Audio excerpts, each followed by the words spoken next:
کې دا چې په نرسنګ کالج کې بدای کنه دا به یو ماډل ای او دا تروټ پاکستان کې به ونه پروجیکټ ای خپل کو نرسنګ هیلث ساينس کالج په دې کې به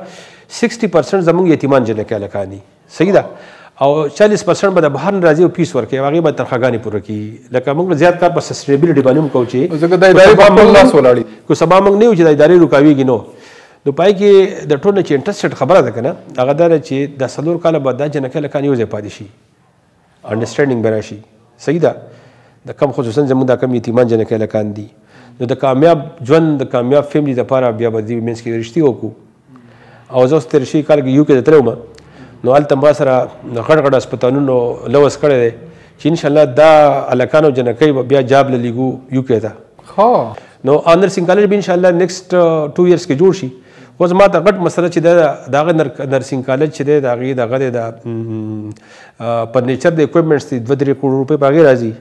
او د هغې سره اسټل پکار دی او لس پلیټس خپل کور ویلیج له پاسه چې زموږ ځمکه هم شته نو په هغې باندې 15 کروڑ روپۍ راځي نو هغه پیسې زما سره نشته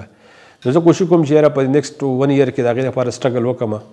چې هغه دغه شي او بیا ټول غټه ایشو موږ ته چې دا نن سبا تاسو ته پته د بجلۍ ډېره ګرانه شوه زموږ د میاشتې د بجلۍ بل 2 لک روپۍ راځي د دریاونو کیمپسو نو ګرلز کیمپس کې موږ لږ سولرایزیشن کړی دی او پای کې ضرورت دی او موږ وایو دا ټول بلډینګونه زموږ سولرایزیشن شي زموږ سره خلک هیلپ وکړي کمیونټي هیلپ وکړي زیات کمیونټي پکار دی چې هیلپ وکړي صحیح ده نو موږ باندې بجلۍ دا کاسټ په کم شي چې کم شي نو په هغې باندې لکه اوس 5 لک روپۍ ما د سالانه د میاشتې پاتې کېږي نو په هغې باندې زه ډېر ماشومان نور اخیستی شم داسې ده نو دا یو څو ایشوز چې دي که نه نو په دې کې خلکو ته کمیونټي ته زما ریکویسټ دی کو په دې کې هیلپ وکړي او د ټرانسپیرنسي په وجه سره زما دا وینا ده چې ماشاءالله زمونږ هر شی ډېر ټرانسپیرنټ دی زمونږ هر شی په تېر شوي کال کې اډیټ ول راغلي نو هغه ماته وایي چې ګوره تا خو 100 روپو چیک هم کراس ورکړی دی کراس چیک که نه نو زمونږ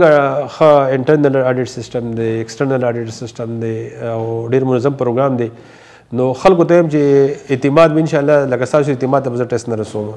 بالکل داسې ده تول پکاري مولوي صاحب زه خو په خپله درغلی ما 2-3 پیرې ما پروګرامونه کړي دي ډاکومنټریز موږ جوړ کړي دي په خپل کور فاونډیشن باندې او زموږ همیشه کوشش چې یاره موږ په هر خپل پروجیکټ کې خپل کور فاونډیشن له حصه ورکړو د هغې ټیک ټاک خلکو ته وښایو چې یاره خپل کور فاونډیشن څه دی او د څومره غټه مرسته کوي څومره غټ کنټریبیوشن کوي د سوسایټي ته نو په کار دا ده چې یاره په چاپیرچل کې بې ځای ځای پیسو نه موږ ډډه وکړو دا پیسې راواخلو خپل کور فاونډیشن ته ادارو ته ورکړو